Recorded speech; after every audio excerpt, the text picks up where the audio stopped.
If I were to go up to someone in your community whom you work with, or if I were to go up to someone, on your shura in the MSA, or someone in your masjid that you work with, or someone that you've mentored in a halaqah, or someone that you work with at work, your co-resident, or whatever it may be, and I were to ask them, tell me about Shireen. Like, what is Shireen like?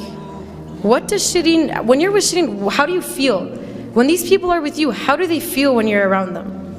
And think of that answer. If I were to go up to someone at work or someone that you work with, what would they describe you as? Okay, think about that in your mind.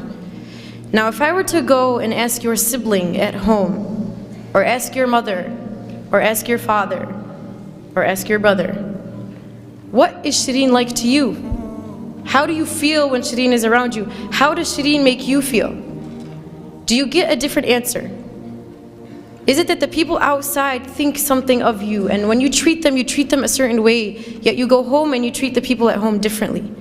But I'm sure many of us can look within ourselves and say, you know what, those two answers are different. The person that I am on the outside is different than the one I am at home. The person that the community sees of me is different than the one that my mother sees of me.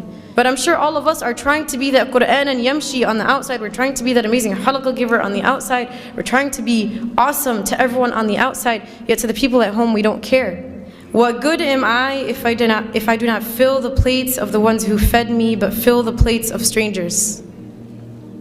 What good am I if I do not fill the plates of the ones who fed me, yet fill the plates of strangers? What good are you if the one who raised you doesn't see anything from what she's raised you with? What good are you as the one who fed you doesn't see any of the fruits of what she's taught you? The one who spent her blood, sweat, and tears on you for 20, 30 years. And the one who is the reason as to why you are who you are today. The one who helped you get there. Yet as soon as we get our degree, as soon as we can speak, as soon as we're something to the community, we forget about everyone who taught us. We forget about the people who made us who we are. So that's the first question you want to ask yourself. What does your public self look like?